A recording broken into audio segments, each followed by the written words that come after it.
everybody. Welcome in to the Late Night Baseball Show. That's Parker. I'm Anthony, and we're here every week talking baseball deep into the night here on the Late Night Baseball Show. If you're new here, welcome in. Also, where the hell have you been? But we're happy to have you. You can find us on YouTube each and every week. If you're an audio person, you'd like to listen to the show on Apple Podcasts, Spotify, we're there too. But honestly, the best place to catch us is on YouTube. So go on, search the Late Night Baseball Show on YouTube. Make sure you're subscribing so you get notifications every time we drop an episode. Also, for those of you who may not know yet, we do what we call extra inning episodes too. So, hey, maybe Parker wants to talk about something exciting. Today, he talked about the big Chicago Cubs, Houston Astros, Kyle Tucker trade. So check that out, and you'll never know what extra innings content we bring. For example, this weekend, you're getting some special extra innings content because I am going to open a 2024 Bowman Chrome pack that is guaranteed to have 2 autographed Chrome cards. Very excited to get into this. So catch us this weekend and get a notification when that drops when we do that this weekend. Also, look what I got. Also a 2019 update series. Okay, this is going throwback. There's also an autograph in here apparently, so we'll save that for a later date. But Parker, we have a lot to get into. The winter meetings has wrapped up, and it has been, even beyond the winter meetings, it has been just a crazy last 5 days. I couldn't keep my head on straight. Yeah, basically everything decided to happen since we recorded the Juan Soto emergency episode until now. There's already been a ton of stuff that happened in the last couple days of the winter meetings. A lot to get into, and we're both really excited about it. So, yeah, dude, let's do it. I'm ready. Well, there's a reason why I am sporting both the Red Sox gear and the White Sox gear. No, I'm not confused. No, I'm not under the influence. But rather, the Red Sox and White Sox went ahead and I think, other than the Kyle Tucker trade that we'll talk about later, was the biggest trade of the winter meetings. And I got to be honest with you, Parker, I think it was a win-win for both teams that I think is going to fundamentally change where both of these teams are right now. Very exciting stuff. Yeah, no, I completely agree. I mean, we're talking about Isaac Paredes going over to the Astros, and I just want to start there because... Well, hold on. Red Sox, White Sox trade, not the Cubs one yet. I thought we were going to save that one for last. I'm sorry. I'm losing my mind over here. No, so I'm over here, like, I didn't have noise canceling turned on my headphones, so I heard myself too much, and I panicked and just went with the first trade that came to mind. Red Sox, White Sox trade, which is actually what people are here to fucking talk about because you are a White Sox fan. I'm a Red Sox fan. We don't fucking shut up about it. Garrett Crochet is the guy that Red Sox fans, well, at least the Red Sox organization, seemed like they were poised to make a run at as the offseason kicked off. Like, it was rumored that maybe the Red Sox would be in on him at the trade deadline last season. And then moving into the offseason, it was like, we really need starting pitching help. And who's available in the starting pitching market? Garrett Crochet. So it's cool to see that actually happened. The package that you guys got remains to be seen, but could very well end up being a spectacular haul for you guys. Personally, I think that the player that everybody keeps listing as the important headliner player in the deal is not actually the headliner player. And I'll let you talk about that a little bit more. Yeah, the deal all around is really strong. I think, you go back to some of the deals Chris Getz has made, particularly for Tommy Pham, Eric Fetty, and Michael Kopech over the summer. He got kind of raked over the coals because he did not get a great return universally for those trade deadline deals. But this one really knocked it out of the park. And I'll say this before we even get into kind of the players. The thing that surprised me, Parker, is you guys did not have to get rid of your top 3 prospects to make this deal, which is absolutely incredible and speaks to the depth of the Red Sox system without a doubt. But if you look at what the White Sox got back from the Red Sox in this deal, so they went ahead and they got back catcher Kyle Teal. They got back outfielder Braden Montgomery. And they got back, as I all of a sudden lost my spot, and Winkelman Chase Mydroth, Winkelman Gonzalez. First off, I would have traded his ass just for the name, quite frankly. That's A+ baseball name. A+. Winkleman Gonzalez is definitely like, that's a name. Like, he's either nasty or he's never making his big league debut. Absolutely. Like, I'm just hearing like 80s film principle, like Winkleman.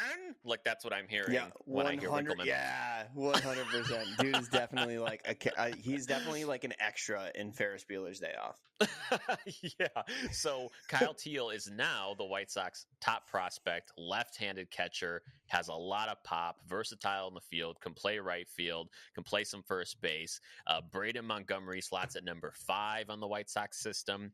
We have Chase Mydroth, who slots at 13 in the White Sox system, and then Winkleman Gonzalez fits in right behind him at 14. I will say this.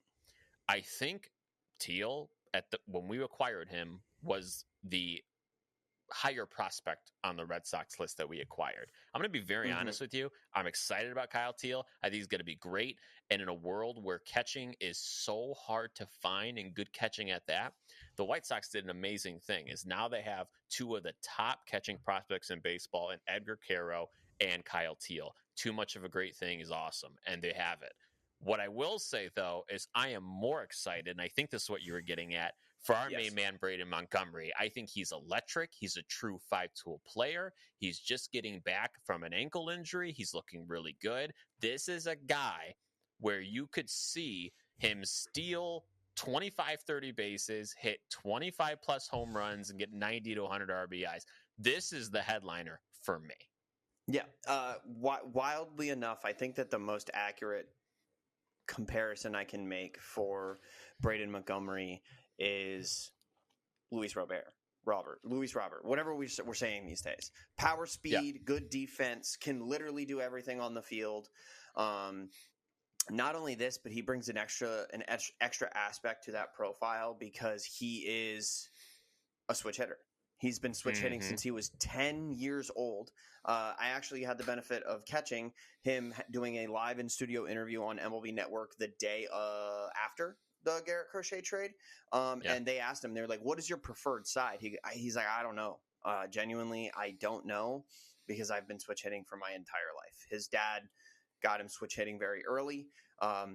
He played some ball at Stanford and then transferred to Texas A&M and finished out his college career there with the Aggies as they made their College World Series run. He did break his ankle, break his foot, something like that, and his season came to an early end last year, which is the reason that he fell to the Red Sox in the draft. Now, this sounds like I'm being a Red Sox homer, but there's a lot of people who are involved with the MLB draft that would agree with me when I say that there are a lot of people that thought that Braden Montgomery was the most toolsy player in the draft.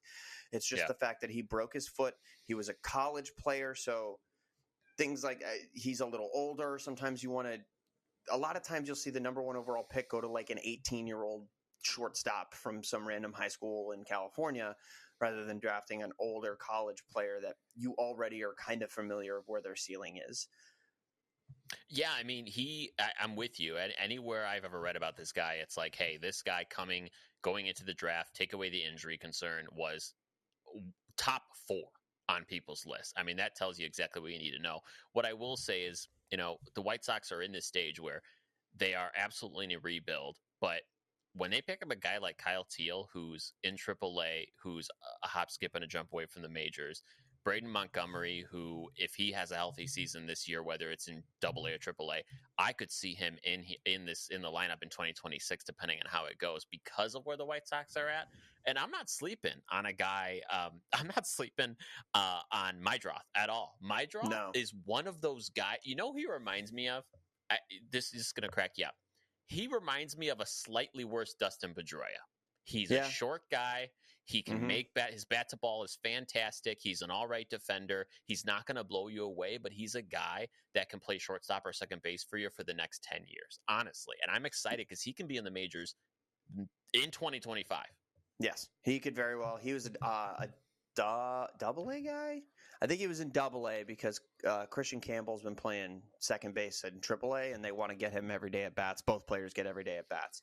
So I want to say he's been playing for Double A Portland last season. And my draft definitely profiles as a dude, not to bore everybody with prospect talk, because you and I are basically the only people in the world that can talk about prospects and get as much enjoyment out of it as the big deals. But Chase Maedroff definitely going to be a contributor at the big league level, in my opinion, at least. Worst case scenario, he's a 6-hole, 7-hole hitter for you, and gives you solid defense, which I know isn't the sexy thing to say in baseball. Especially baseball fans don't want to hear that you just traded away Garrett Crochet for a package that is a lottery ticket outfielder who broke his foot last year, catcher who's slightly above average offensively and maybe a little below average defensively, and a toolsy short second baseman. But like, those are all guys who have high floors and high ceilings. Like Kyle Teal's floor is big league contributor.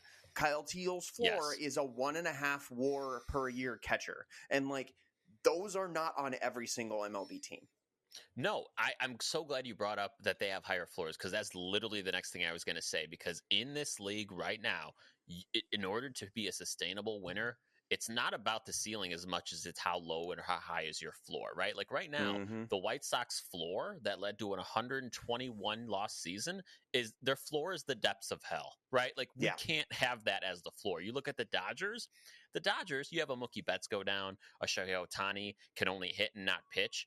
Their floor is still very much alive and well and on stable ground because of who they have in the wings, right? Like that's how teams build successful kind of regular winners. So that's why I like the White Sox approach here, because they're being very diligent about kind of these trades. They've been working on this Garrett Crochet trade since the winter meetings. They did their homework and they were going to get anything less than what they wanted. Now, on the Red Sox side, I feel like they got to a point where they were like, yeah, shit, we got to do something, right? It's not been the greatest week for the Red Sox, but this really kind of, I think, got people excited about what they were doing again this offseason. I think it's important for Red Sox fans to remember that Juan Soto was never the goal of the offseason. And really, neither was Max Fried. As much as we loved Max Fried, as much as he looked like somebody that the Red Sox would be interested in, he does not profile as the kind of pitcher that Andrew Bailey likes to develop, nor does he profile as somebody that Craig Breslow likes to develop. They like swing and miss in the zone. Max Fried is swing and miss out of the zone, a lot like Chris Sale. Part of the reason Chris Sale's not in Boston anymore is because those kind of guys, when they fall off very quickly. Garrett Crochet has swing and miss in the zone. What does that mean? It means he has a fastball that's damn near unhittable, and he has a cutter that looks more like a slider most of the time because there's 14 inches of vertical drop. These are pitches that you can throw in the zone, and whether people swing or not, they are striking out on them, which is why last year Garrett Crochet had the highest strikeout percentage of any pitcher in Major League Baseball. This is a world where Tarek Skubal and Spencer Strider exist. Yeah, Spencer Strider didn't pitch last season, but you see where I'm coming from. These are incredible numbers for a guy who, in case you didn't know, is 25 years old. He is scheduled to hit free agency at 27 years old. So what does this mean? The Red Sox have the unique opportunity to get a pitcher who has both proven himself and is injury-prone and slightly unreliable enough that you could sign him to a 10-year deal today for half of market value for his skill set and hang on to him for, like I said, 10 years, $200 million, definitely a deal that I think gets an extension done with Garrett Crochet. It buys out his last couple ARB years. He makes a bunch of money doing it, but he's also secure in his job and knows he's going to be in the big leagues moving forward, which is not something that he really had when he had Tommy John surgery in spring training 2022. Yeah, I mean, if the White Sox were in a little bit different of a place, I would want them to do exactly that, right? And I think that's what it came down to. You're either going to extend him, you're going to trade him. Obviously, it was the latter, and I'm cool with that because that is the play, and they got good value for him. Having said that, I do want to circle back to the Red Sox because I want to have a broader conversation about the Red Sox as they exist in the AL East, because I want to talk about the Yankees in kind of tandem with that. But let's talk about the trade that you were so excited to talk about that you jumped right on it when we started. And this is breaking news like today. You and I were texting like madmen about it. Kyle Tucker goes from the Houston Astros to the Chicago Cubs. And in that trade, the Houston Astros get third baseman Isaac Paredes. They get an outfielder, Cam Hort. Excuse me, let me make sure I get this right. They get a pitcher, Hayden Wisniewski, who actually came from the Yankees about a season and a half ago. And then they get prospect Cam Smith. Now, I would not have put this on my bingo card, Parker, coming into the offseason. Like, you always knew, like, Kyle Tucker is in the last year of his deal in 2025. Are the Astros really going to extend him? No, he's a Scott Boras guy. Of course not. But I still didn't think they would trade him, and yet here we are. Yeah, Kyle Tucker is an absolute animal of a baseball player. If you're not aware, Jeff Passan put it very well in his tweet that he put out. He had like a thread about Kyle Tucker, just basically giving him his flowers because he never gets them. Kyle Tucker is one of the most underrated players in baseball. Last year in 78 games, he had 4.7 B-WAR. 78 games is less than half of a season. 9 WAR wins you an MVP. So, like, what are we doing here? This guy's an MVP candidate. He's gotten MVP votes every single year since 2021. He hit 23 home runs in 78 games. Like, he is a dog. He is so good at the game of baseball. Defensively, it's a little bit desired, but that's not why you're paying him. So Kyle Tucker goes to a Cubs team that right now wants to do two things. Number one, compete, and number two, shed payroll. We've already heard in the market that they're trying to get out from underneath, potentially trying to get out from underneath Seiya Suzuki's contract. This kind of gives them an option in the outfield. If they decide to stay with Seiya, then now he's got extra, we've got Seiya batting in the same lineup as Kyle Tucker. We still have Cody Bellinger playing center field for them. Like, this team has a very, very, very solid outfield that is anchored at every single position by solid offensive production. We got to figure out what's going on at third base because they have stuff going on. Matt Shaw is the number 6 prospect in their system, I think, something like that. And he was drafted like a year ago. He's a college player that is working their way up through their system and looks like he could potentially contribute. I don't know if they're going to go all in on him or if maybe the plan is to make a run at an Alex Bregman or something like that to play third base. But the Cubs, when they signed Craig Counsell, made themselves a destination, or at least not a destination. They skylined themselves. Because when you sign Craig Counsell and you do very little in the offseason besides re-sign Cody Bellinger, you're like, what's really going on in the north side of Chicago? Yeah, I mean, being right here in town, knowing a lot of Cubs fans, being not a Cubs hater, I follow the Cubs a lot, obviously very closely. I share that concern. When you get Craig Counsell and you've been quiet, and there's been real concerns about what this team's doing, a team that can invest money, that can spend it, that has a shit ton of it, just hasn't really done that. And now I'll be interested to see if they take this opportunity to have a really legitimate contract extension discussion with Tucker, because he's the guy that will be worth it. Now, going back to what you were saying about what does this mean for that team, I mean, you bring up Seiya Suzuki, you bring up Cody Bellinger. I do think, based on what I'm hearing, and I tend to agree, you're probably trading Cody Bellinger. He's got the bigger contract. They've already had talks. The Yankees seem very interested. If he has a good year, he's opting out. Yeah, right. So just take the year, put him in the outfield, and with the Yankees, put him in center, whatever, platoon at first, whatever you need to do. But I think it is likely that Cody Bellinger leaves. They keep Seiya. They'll probably trade Seiya too, but I think that's a little bit harder of a proposition. And then Matt Shaw at third base, he is number 1 on their top prospect list. Okay, so is he number 6 in baseball? Guy. He may be let me check, actually. I'm not sure. Go ahead and look that up, because I pulled up Kyle Tucker, and I just want to point out that you mentioned a Kyle Tucker extension. And what's the first thing that comes to mind when you mention the possibility of extending anybody in Major League Baseball? Scott Boras won't allow it. Exactly. Scott Boras, if they're a Scott Boras client, they will not get an extension because they will hit free agency, and Scott Boras will make 10% of whatever they make. Well, good news. Kyle Tucker, newly acquired by the Chicago Cubs, is not represented by Scott Boras. He's represented by Excel Sports Management, which means that basically every other agent in MLB is willing to extend their clients. If you have Scott Boras as your agent, you are planning on hitting free agency. That's not the case for Kyle Tucker.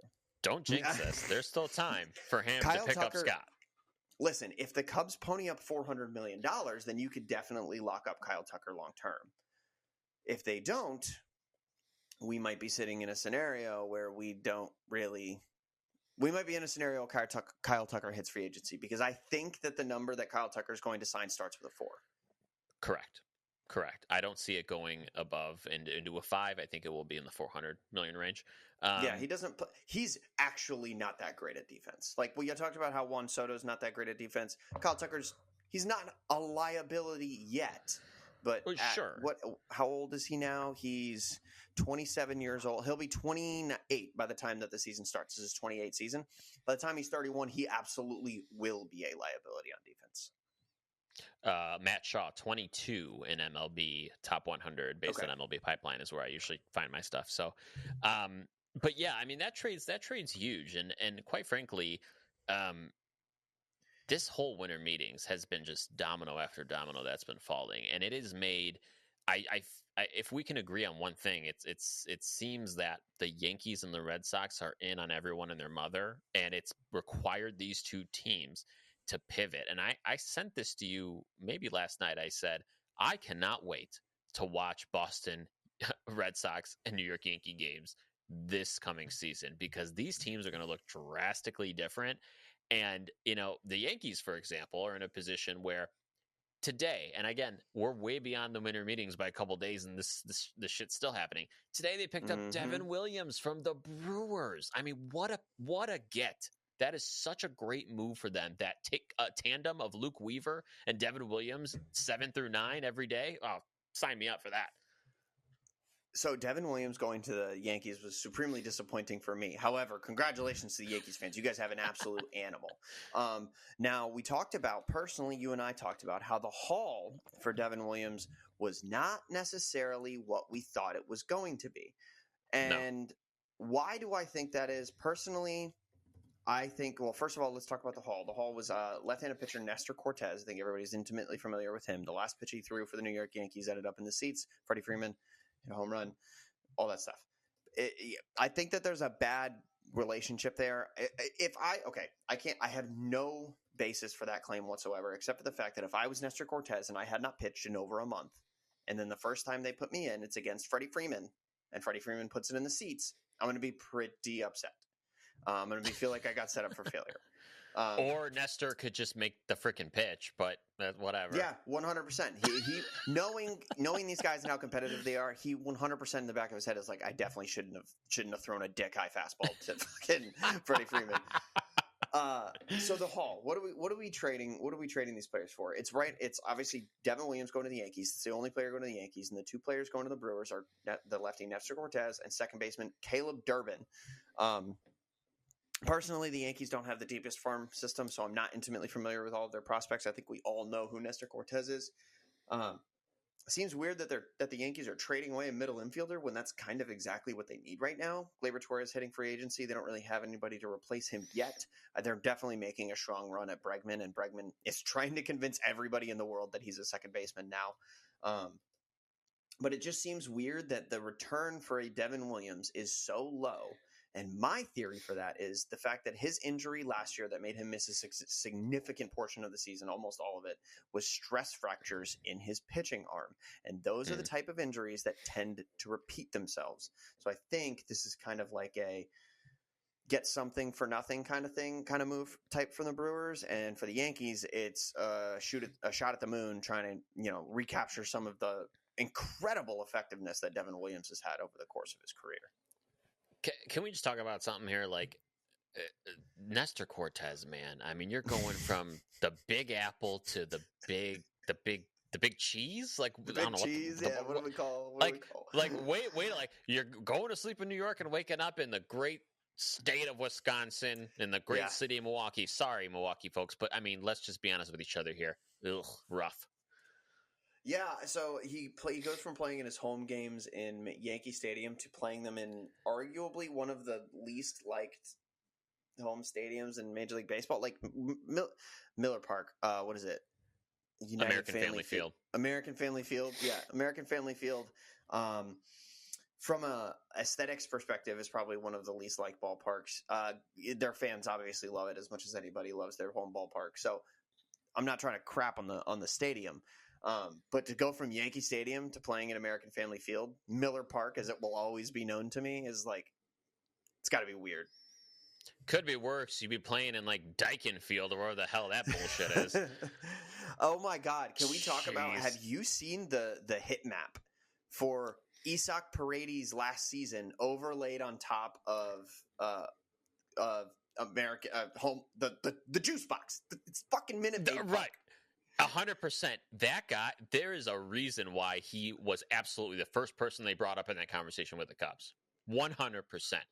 He has, I'm no shit, like 10 more home runs. 100%. Like in that ballpark, it is not insane to say he can hit 35. It's not insane.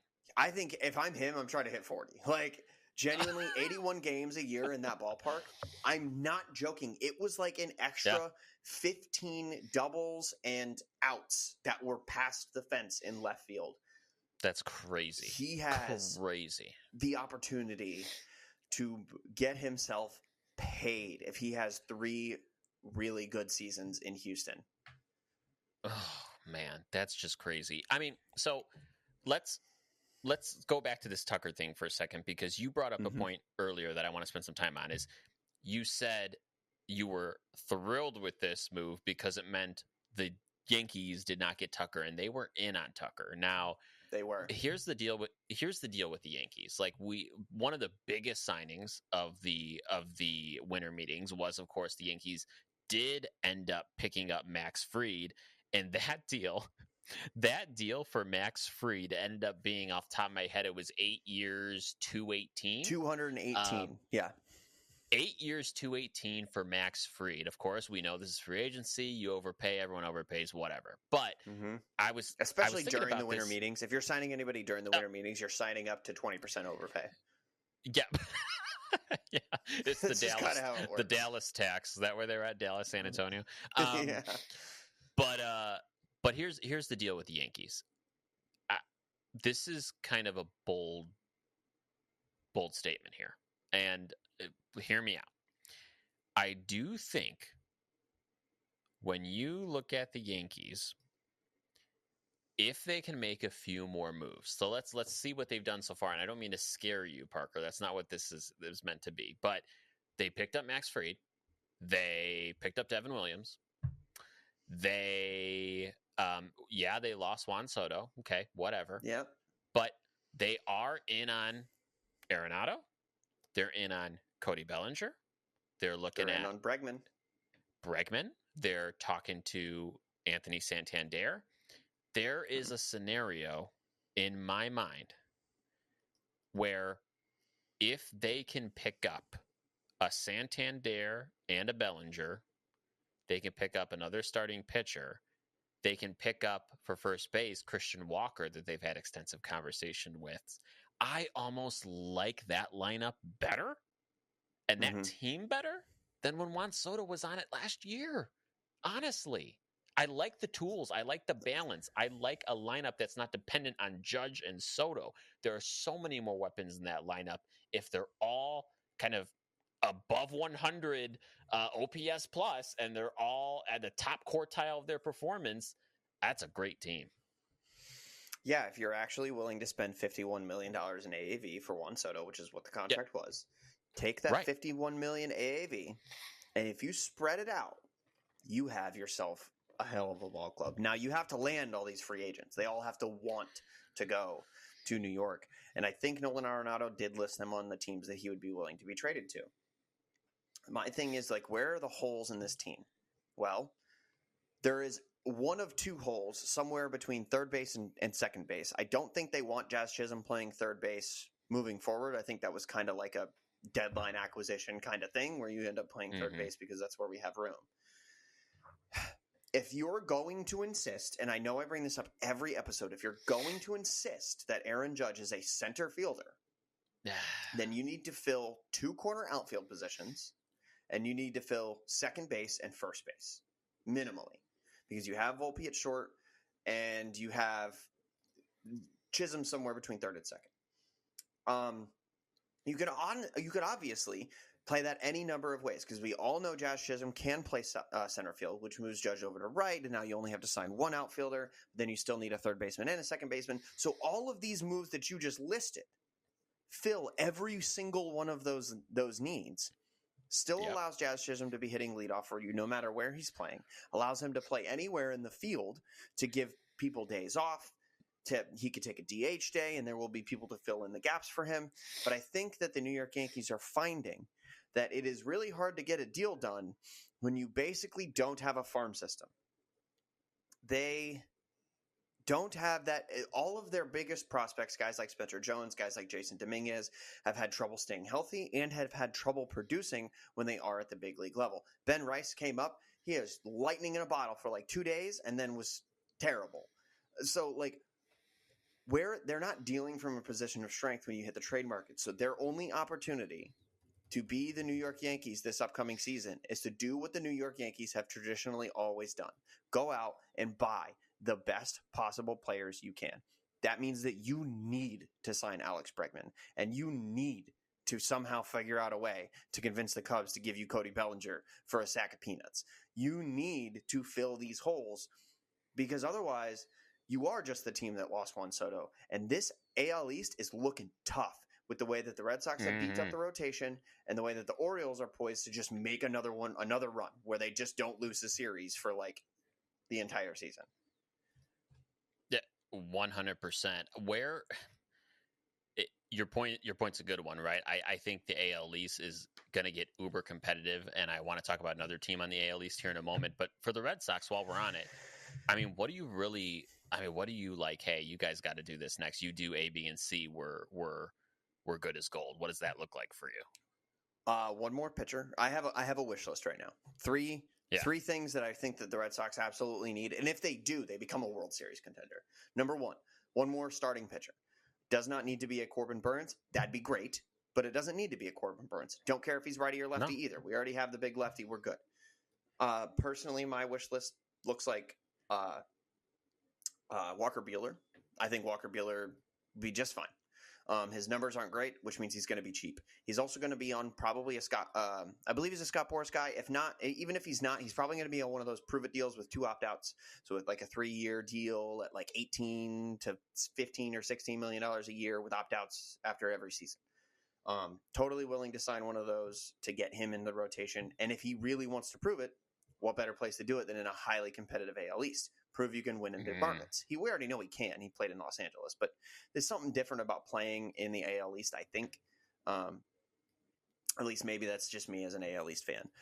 The other wish list items that I have, a bullpen piece. Does not need to be an absolute lights out machine. Obviously, that would be great. But I always forget his first name, but Hoffman on the Phillies is the guy that I look at and I'm like, I want him on my team. An absolute freak of nature, big dude, throws gas. He's a beast. Yeah. Jeff Hoffman's his name. I totally want him in the bullpen, but it doesn't need to be a guy like that. It can be, Tanner Scott's a guy. Kirby Yates would be a guy that I would like to see, but it just needs to be someone who you can trust to not just throw up on the mound every time they go out there. It needs to be somebody you can trust to have a pretty high workload because, like it or not, our ace is now somebody who's never thrown more than 145 innings. Not to spend too much time on the bullpen, the last piece that you absolutely need to add is a right-handed bat with power. Doesn't need to be a high on-base percentage guy. Doesn't need to be a high batting average guy. But you need to replace the production that Tyler O'Neill had in this lineup.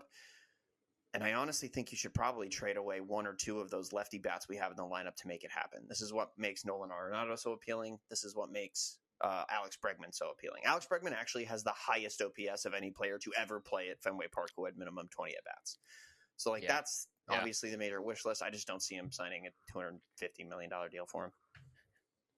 No, I don't either. It'll be interesting to see how that all plays out with the Red Sox. While the Red Sox and the Yankees are seemingly trying to one-up each other, we'll see how that falls. But one other team in the AL East is doing their own thing, and I don't understand what it is. The Blue Jays, Parker. No, the Blue Jays, man. I just don't. Okay, so let me give you the deal of the winter meetings that I was looking at and going, what the hell is going on? And that was the deal that sent Andres Jimenez from the Guardians to the Blue Jays. Okay, now let me just break this down for you. Andres Jimenez, okay, just signed an extension last year with the Guardians, and I want to, of course, my computer is moving just super slow for some reason. But I mean, this is a guy, without giving you the exact numbers because I'm not looking at them right now on my face. He's making around like 19 next year, 23 million the next 3 years after that. This is a very expensive second baseman who, I'm going to be honest with you, I've never been a huge fan of. I don't think he's incredibly toolsy. I think he's quite mid, as the kids say. He's not someone I'm giving 23 million to. So if you're a Blue Jays team who has a lot of just uncertainty around Vlad Jr. and Bo Bichette, what in the world made you go, I need that guy? Not really understanding it. I don't understand it. I also just don't understand it from the Guardians' perspective. I understand it from Andres Jimenez's perspective because how did Andres Jimenez find himself on the Cleveland Guardians? He was traded from the Mets for Francisco Lindor. So for his entire life, for his entire career as a Guardian, he's had to carry that mantle of, I'm the guy you got. I'm the guy you got for Francisco Lindor. So I don't know that he's ever lived up to that. I don't know that he ever would. So, yes, get him out of there. You know, he's got the same level of pressure on him as like Connor Wong and Alex Verdugo did the last couple of years, playing under the shadow of being traded for Mookie Betts. Get him out of there. Go let him play in Toronto, where the place literally rocks every single night. I agree he's not the most toolsy guy, but I think it's just a better situation for him. And I just don't think he has this monkey on his back anymore. So here, I was actually really close. So 10 million in 25, 15 and a half in 26, and then for 27, 28, and 29, 23 and a half million. That is a lot of damn money. God. I'm sorry. Like, come on. And I'll add something else to the Guardians' motivations here. Have you ever pegged the Guardians for paying $23 million for anybody? Hell no. They signed that extension knowing they were going to trade him before he was making $23 million a year. That's not a Guardians thing to do. So they probably had this written in the stars the whole damn time that they were going to let him go and trade him. And he is coming off a down season. And what I think the Guardians worried about is Andres Jimenez is one of those guys where if he had another down season in 2025, they were not going to be able to get rid of him. And that's why they did that now. I can agree with that. Also, where's the upside for the Blue Jays? I think I just found it. Andres Jimenez can't fucking hit a baseball. Okay, he had an 82 OPS plus in 2024, and he has a 101 career OPS plus. Dude is a league average hitter at his peak. But last year was a 4-WAR season for him. Where does that WAR come from, Anthony? It comes from his defense. And what have I been telling you for the last 3 weeks about Bo Bichette? The guy can't play fucking shortstop. And he's also about to leave the team.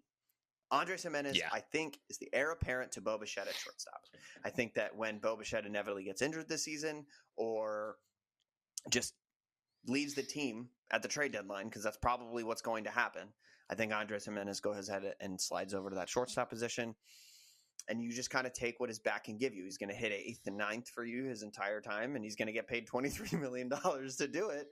But he's going to play pretty good defense while he's there. So that's the upside for the Blue Jays. Traditionally, not the most defensively sound team. 4-WAR is not worth $23 million. 4-WAR?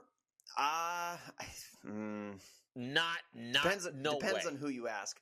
Defensive WAR is definitely not worth $23 million a year.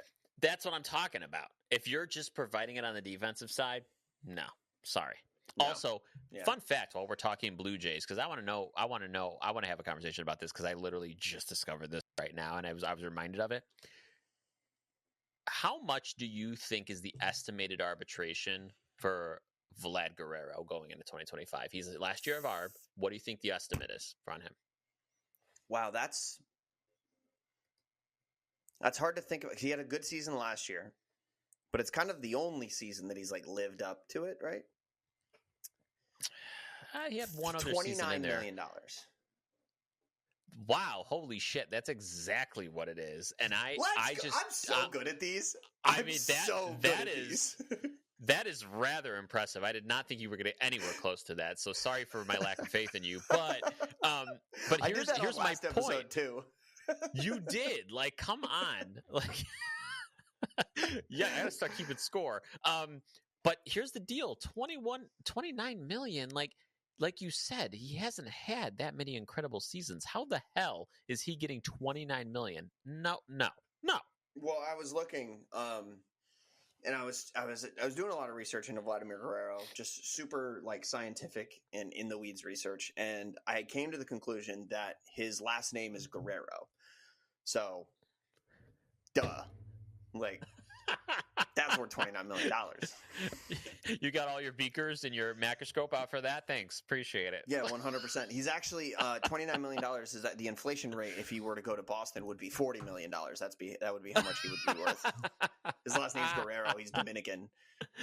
Yikes. Oh, yikes. So in conclusion, the Blue Jays don't know what the hell they're doing, and they need to figure it out quick, or Ross Atkins and that front office are going to be on the outs after 2025. Just going to happen. Yeah, and like, I don't know, we kind of skated around it, especially just now, but like, they're the bridesmaid of the MLB now because the Giants did it. The Giants got their guy. We didn't even talk about Willy Adames, by the way. Did we talk about Willy Adames? No. I don't think we did.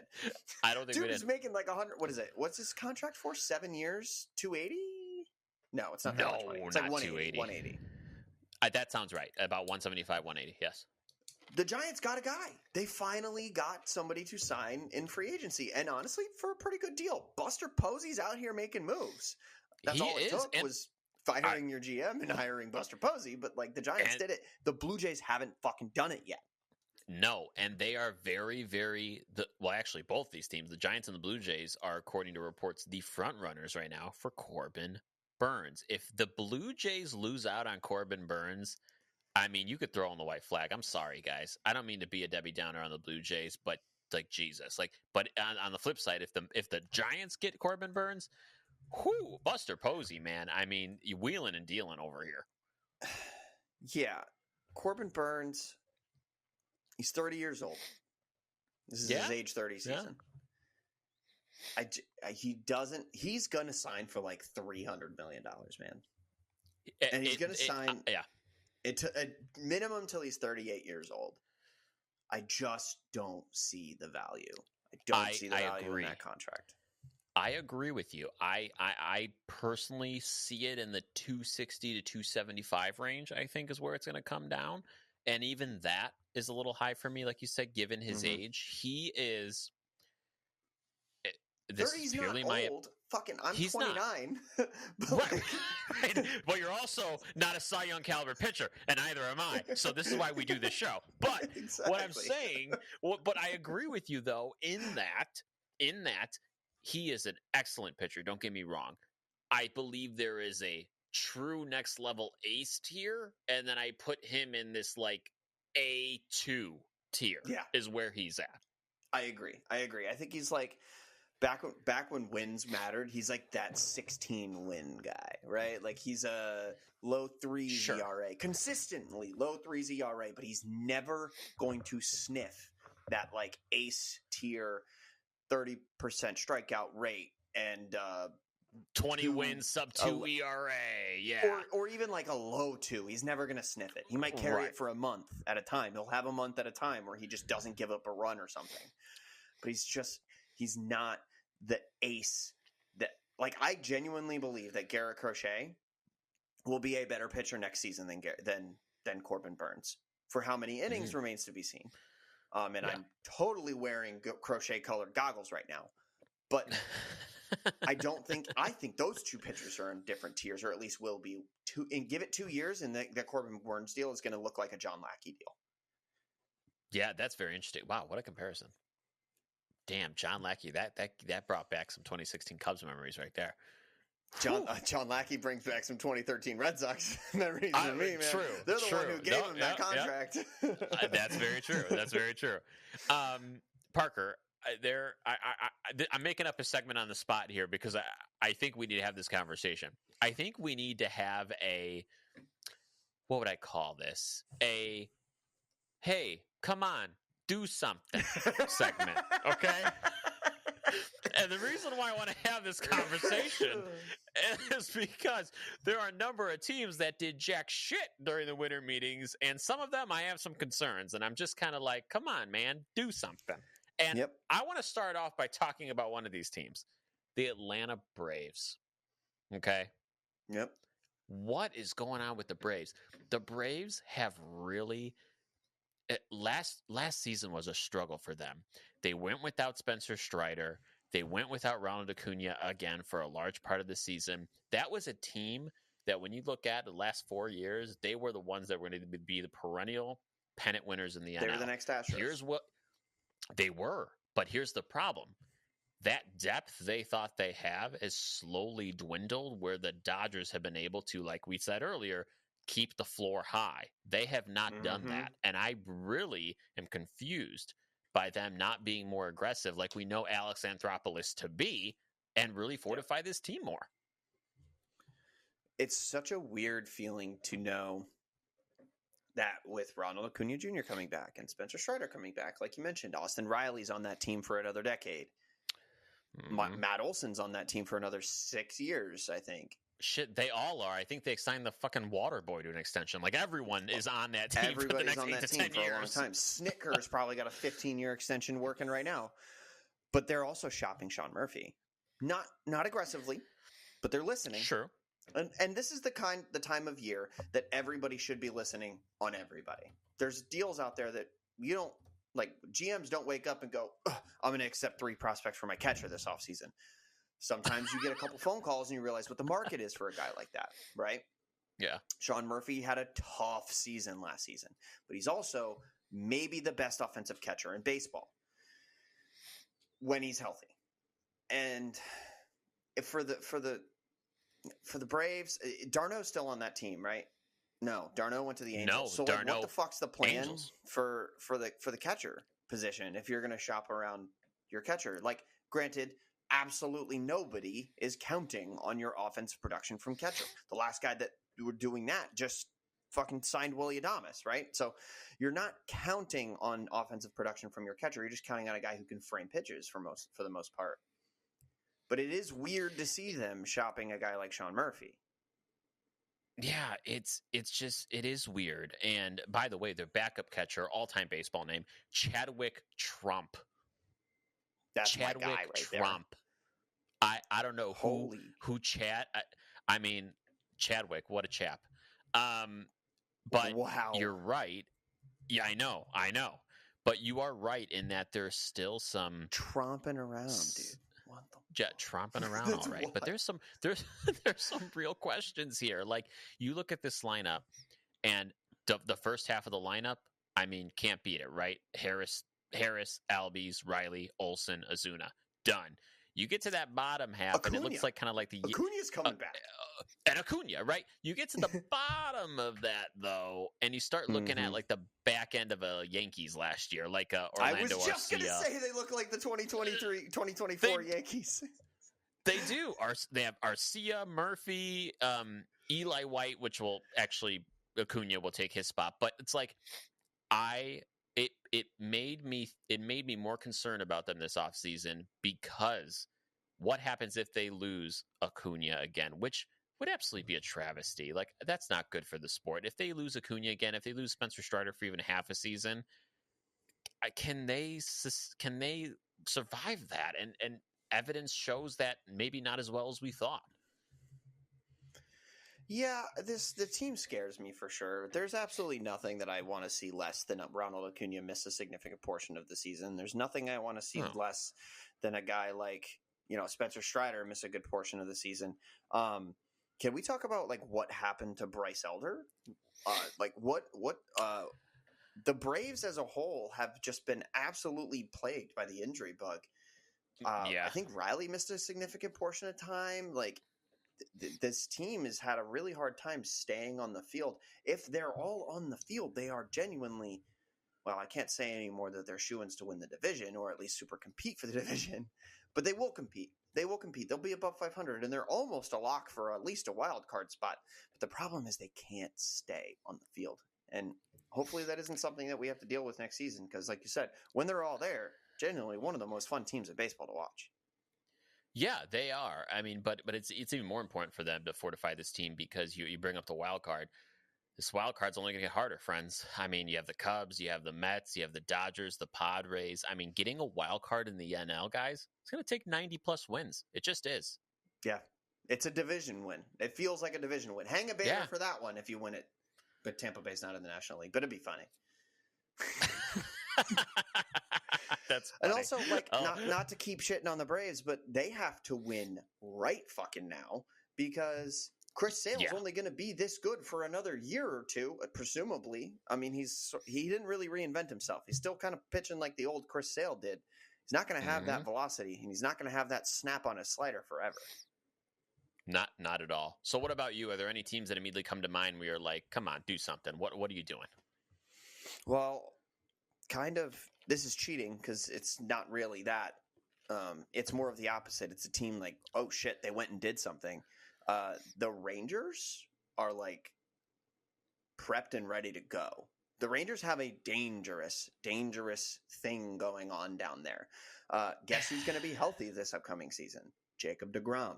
They just resigned Nate Eovaldi for 3 years. Well, yeah, you can't really count on a full season of deGrom. I'm going to hold my breath on that one. Like, I can't wait for him to make an appearance in spring training and then we never see him again. So whatever. Yeah, you're not wrong.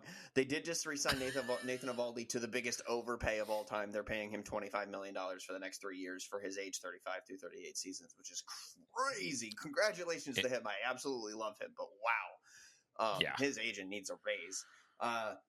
But you talk about like a team that has Wyatt Langford, Adolis Garcia, like Corey Seager, Trevor Siemian. All the guys are still Trevor Siemian, Marcus Siemian. Trevor Siemian was a quarterback for the Broncos.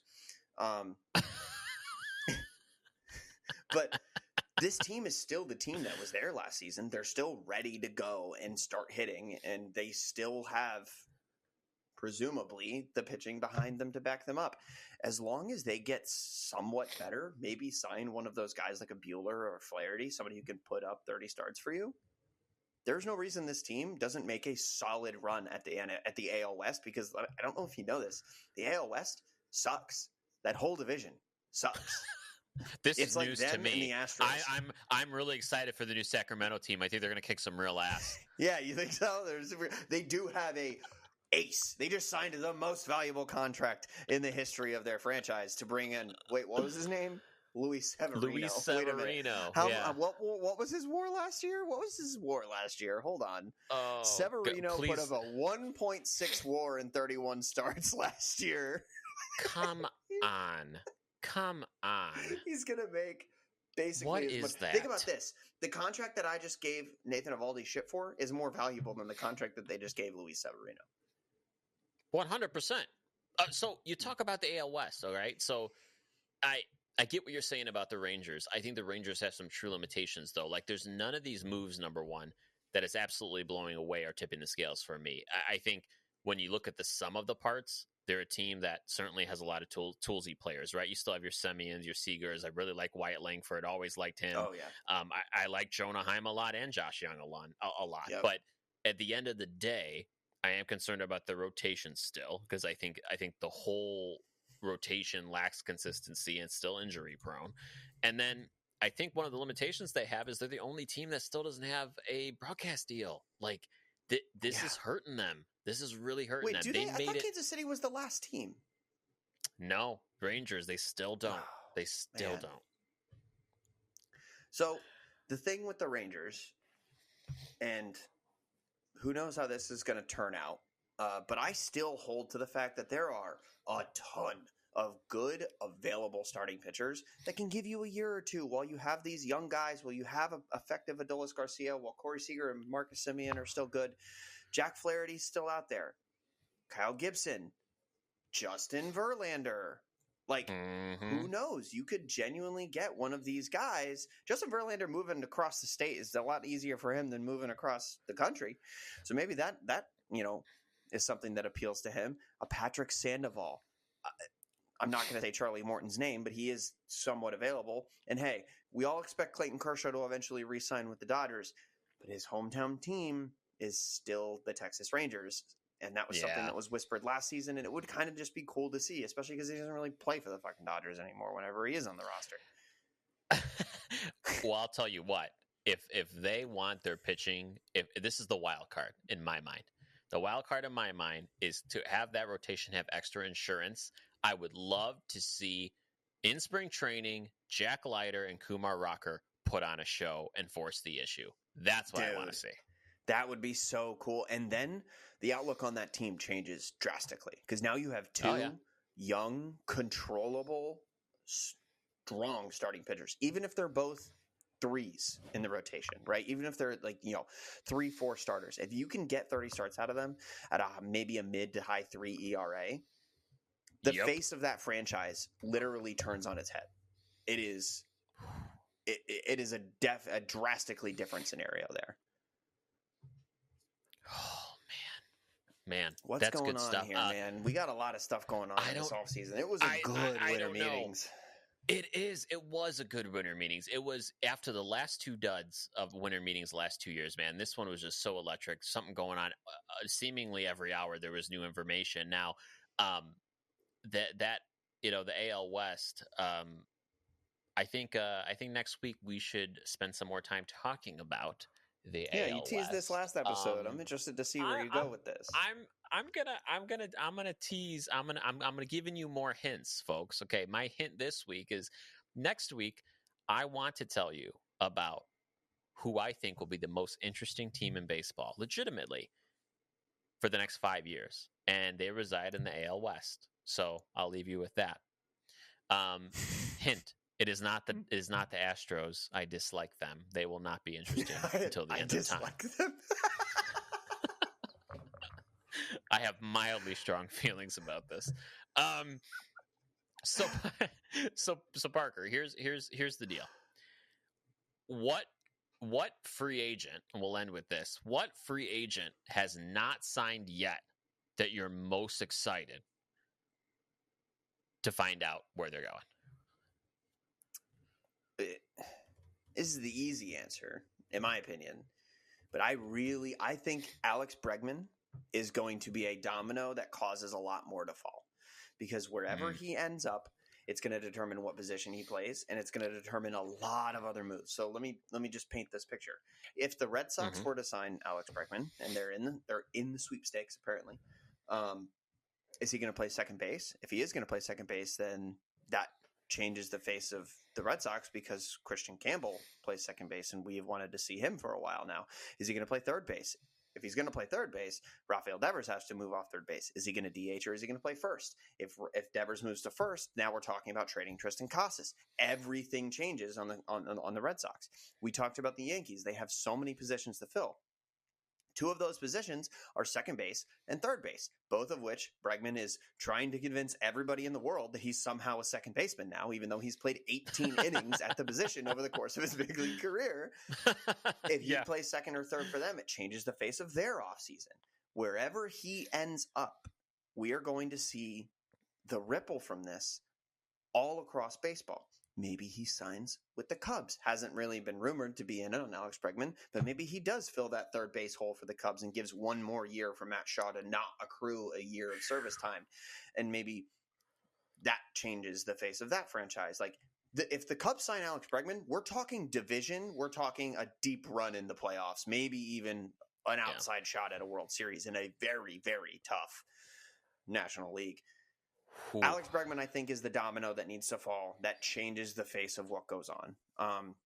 And weirdly enough, he's only being pursued by teams that have that exact situation where if they sign him, it changes everything and their whole offseason is based on whether or not he goes there. Yeah, absolutely. I'm going to be honest with you. I am very intrigued by the Roki Sasaki sweepstakes. I mean, I completely forgot about him in all of this. He's officially posted, by the way, guys. That happened since the last time we recorded. And this is because this is a free agent where everyone's on an equal playing field, essentially, with finances, right? Like nearly every team is going to make him a presentation, have him visit, want to talk to the agent. And we know nothing about his preference, literally nothing. We don't have market size, West Coast, East Coast. We have nothing. So it's going to be an absolute crapshoot. And I will be stunned but not surprised if he does not go to some of the bigger teams out there. You never I won't be know surprised with in the players like slightest. this. I honestly think that there is such a marketable advantage to going to a smaller team and just absolutely shoving for them. I think the one team we can write off is like the Rockies, because nobody wants to come over from Japan and go play in Colorado. But okay, I'll ask you and then I'll give you mine. What team do you think would be maybe not your pick, but like what team do you think he fits into the best? But I'm going to say besides the Dodgers.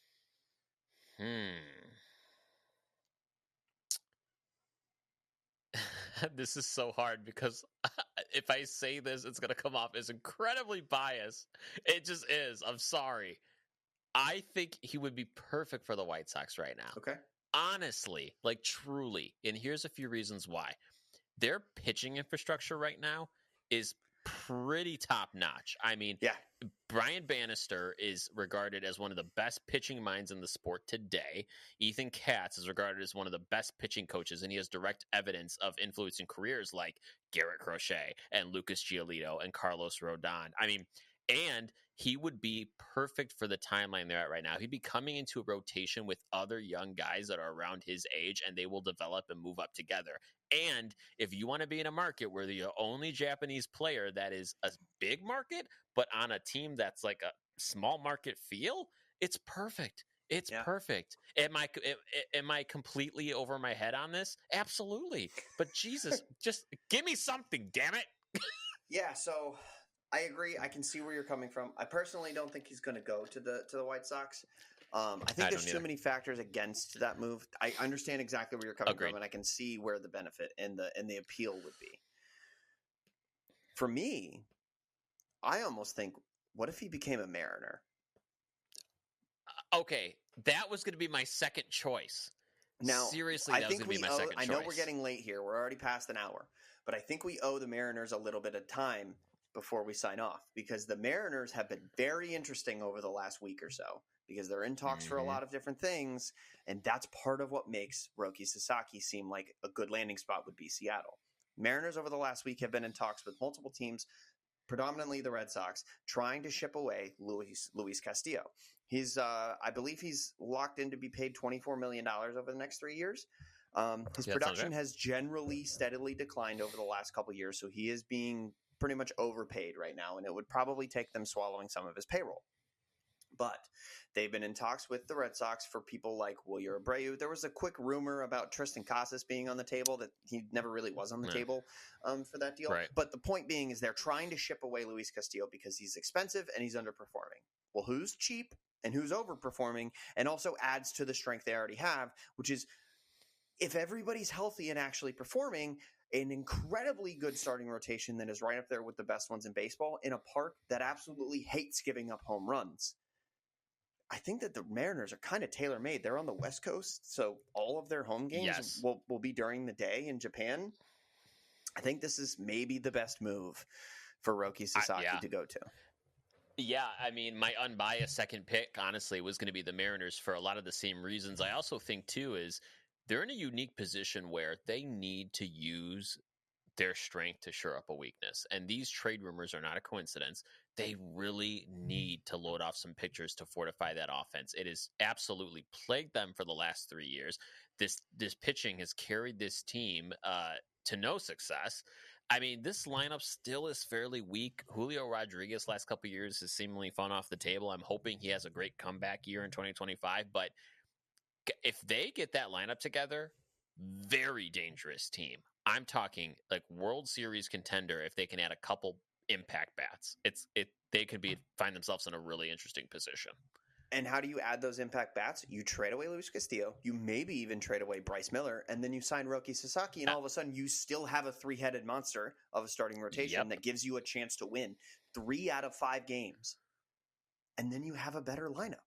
if you like genuinely, the best case scenario for them is like, listen, if they say give me Luis Castillo and Bryce Miller and give us Tristan Casas, I'm fucking listening, right? Like if they can add an impact bat, especially a left-handed impact bat in that ballpark, it's one of those moves that changes the trajectory of the entire organization, especially somebody as young as Casas, with the pitchers as young as they are over there. Logan Gilbert was my Cy Young pick last season for a reason. Yeah. He's a very good pitcher. He is. I mean, we all know when you're going deep into the playoffs and you get to a World Series, you really only need 3 starting pitchers, top of the line starting pitchers to get through that series. And they can get by. They really can. Yeah, they can. They're a very interesting team. Parker, it feels like a small weight off of my shoulders now that the winter meetings is by us, because I'm spending a lot less time on MLB Network, which is great for everyone that knows me. But we have a lot left going on through December and into January. There's a lot still on the table. Make sure everyone that you're here having a conversation with us, joining us on the conversation for all the stuff going on in baseball right now. Like I said earlier, please follow us on YouTube. We appreciate you kind of checking out our videos. We're making a concerted push on YouTube right now. Like I did 2 extra innings videos this week. Definitely planning on doing more. They're so easy for me to just hit record, hit upload, and it's more stuff for you guys to watch. I have way too many thoughts in my head to let them just sit there. So Anthony's going to be doing some as well. He's going to be doing pack openings. Oh, pack openings are going to be great. I'm excited for the season. I'm a White Sox season ticket holder, so I'll take you behind the scenes and some of the season ticket holder stuff, which will be awesome. Wait for that. It's going to be great. So make sure, please, go to YouTube today. Share it with someone. Subscribe. Click the little bell so you get our notifications. And don't forget to check our extra inning, extra content videos as well. Until then, take care. Have a great night. We'll see you next week.